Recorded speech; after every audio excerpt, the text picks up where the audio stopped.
Herkese merhaba arkadaşlar. Bugün sizlere şu an elimde tuttuğum 300 avroluk üründen bahsedeceğim. Bu ürün göz altlarında çok harika, çok güzel, mükemmel. İçinde A, B, C, D, E, F, G, H, H, C, K, L, M, N, O, P, R, S, unuttum şu an bilmiyorum ama işte bir dünya yararlı vitamin var. Bu vitaminler cildimizi harika yapıyor. Bir saniye okuyamadım. Evet çok mükemmel yapıyor. Bayılıyorum. Şu an ilk defa kullanacağım ama olsun, mükemmel bir ürün. Hemen aldım. Mükemmel. Bakın görüyorsunuz çok harika oldu. Hemen alıyorsunuz, ürün linki altta. Hemen alıyorsunuz. Hemen şimdi gidip alıyorsunuz. Çok kötüyüm ya. Geçtim. Herkese merhaba arkadaşlar. Hoş geldiniz.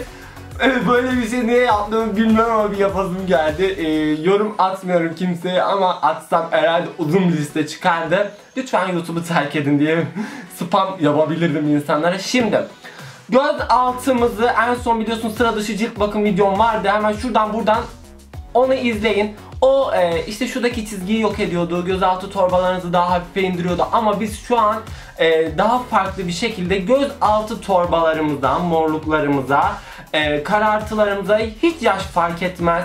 Hepimizin bu sorunu var biliyorum. Sınav zamanlarında sabah kadar çalıştığımız zamanlar oluyor. İş vakitlerimizde hazırlayacağımız işim olmadığı için ne deniyor bilmiyorum ama hazırlayacağımız projeler vesaire olmak için sabahlara kadar kahvelerle ayakta duruyoruz ve göz altlarımız çöküyor, daha da çekiyor, mahvoluyor. Şimdi biz bunları nasıl bu şekilde yapacağız? Hemen size onu aksedeceğim. Hepsini tek tek uygulayacaksınız. Ardı ardına uygulayacaksınız. Akşam yatmadan önce ve sabah kalkınca da bir uygulamamız var. Bunu yapacaksınız. Okula gidenler, işe gidenler vesaire için pratik olabilecek şekilde hızlıca sıraya soktum. Şimdi göstereceğim size, teker teker anlatacağım.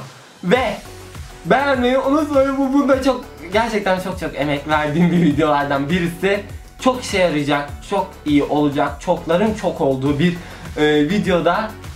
Hemen 2 saniye zararak beğenirseniz çok teşekkür ederim. Geçtim videoma. İlk olarak göz altımızda ufak çaplı bir hemen 15-20 dakikalık bir maske uygulayacağız. Bu maskemiz için markasını göstermek istemediğim bir bebek pudrası. Bebek pudrasından etrafı da pudra etmeden şöyle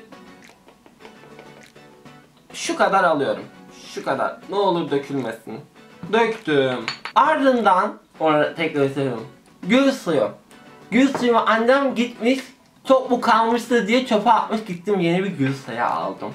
Bunun içine gül suyumuzu şöyle biraz hallice döküyoruz. Bayağı bir 15-20 damla damlattıktan sonra şunu bir güzel bir pudrayla gül suyunu karıştıralım. Tamamıyla süt gibi olana kadar bir güzel karıştırın. Tortusu kalmasın pudraları. Ardından BİM'de satılan Apax'lar yüz temizleme petleri olarak geçiyor. Pamuk yapacaktım. Gittim sizin için pet aldım. Bu arada pet kelimesi de biraz kaçıyor ama. Bir tanesini tam ortadan ikiye kesiyorum.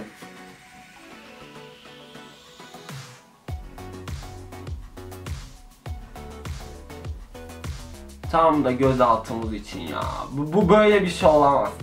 Hemen bunun herhangi bir tarafını şu çizgili olan tarafını şöyle bir güzel batırıyorum. Aldım, çok fazla batırmayayım. Direkt yapışacak zaten. Hemen diğerini de şöyle göz altımıza uyguluyoruz. Tamamıyla yapışıyor. Bir anime versiyon olan gibi oldu. Harika duruyorlar. Bunu ilk defa bu şekilde sizinle deniyorum, yoksa pamuk tıkıştırıyordum ve onun tekrardan olması, yıkanması vesaire zor oluyordu. Dedim Ahmet daha ne kadar kolay yapabilirsin, ne kadar pratik yapabilirsin diye. Bunu aldım. Bu şekilde şöyle mis gibi. Bu yüzünüzde bir 15-20 dakika kalıyor. Kalsın mı? Hemen bir 15 dakikayı geçirelim. 15 dakikamız geçmek üzere. Şimdi bunu temizlemek için hemen birazcık suyumuz, hemen bu suyumuzun içerisine de bildiğimiz gibi pirinç unumuzu atıyorum. Daha sonra bir şırınga yardımıyla pirinç suyumuzu bir güzel çekiyorum. Rahat kullanabileyim diye. Aldım. Göz altlarımı çıkartıyorum artık. Onların zamanı geldi.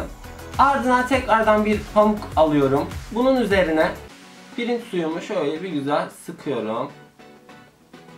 Bu tarafını da kullanayım. Arka tarafını da kullanıyorum. Gerek yok 2-3 tane çıkarmaya. Bir taneyle işimizi halledelim değil mi? Şöyle aldım. Bu kadar kaldı. Bunu tekrardan kullanabilirsiniz. Dolaba şu şekilde koyarsanız okey. Yüzümde kalan pudra kalıntılarını şöyle şu şekilde hafiften, çok az kaldıysa çırpın. Çok fazla da bırakmayın. Tamam. Okey. Çırptık. Bu şekilde yatıyoruz. Sabah kalkacağımız için yatmadan önce de aman döküyordum. Yatmadan önce de şu şekilde dediklerimi yapıyorsunuz. Bir tane alüminyum folyoya ya da yağlı kağıdı kesiyorsunuz arkadaşlar. Şöyle hemen elimde yağlı kağıt var. Ben şunu şöyle keseyim biraz. Yağlı kağıdımızdan şundan 2 tane olursa, hatta 3 tane olursa çok iyi olur. Sonra bir de kağıt havlumuz. Kağıt havlumuz da burada. Kağıt havlumuzu ortadan 2'ye katlıyoruz. Daha sonra göz altımıza şöyle tutuyoruz. Şu kadar iyidir. Şöyle. Orayı da katlıyoruz. Bundan sonra bunu devam ediyoruz böyle katlamaya. Peçeteyi bükmeden sağa sola. Tamam, şöyle, o da şurayı da şöyle katlayayım. Ardından bunları eşit parçalara bölüyoruz.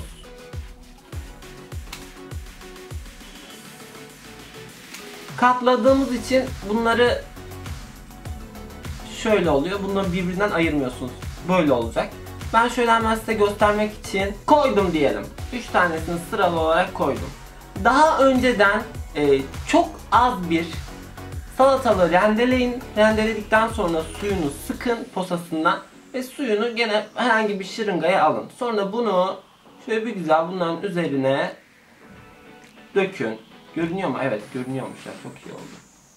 Şöyle ıslatarak damla damla. Tamamıyla ıslandığından peçetelerin emin olun. Boş bir tarafı kalmasın. Tamam. Hepsini ıslattım ben bunların. Hepsi salatalık sulu. Ardından işte bunun üzerine bir tane daha yaparsanız, şurada hazırımız var. Şöyle yapıp bunu böyle bir daha üzerine koyabilirsiniz. Birbirlerine yapışmazlar. Tamam. Bunu da buzdolabına, buzluğunuza atıyorsunuz. Sabah kalkınca elinize şöyle donmuş bir şekilde tek kullanımlık salatalık maskeleri çıkıyor. Ben biraz erken getirdim. Bu daha buz şeklindeydi. Onları da sabah kalktığınızda şöyle 1 ve 2. Sabah uyandığınızda hemen yüzünüzü yıkadıktan sonra bunu uygulayın.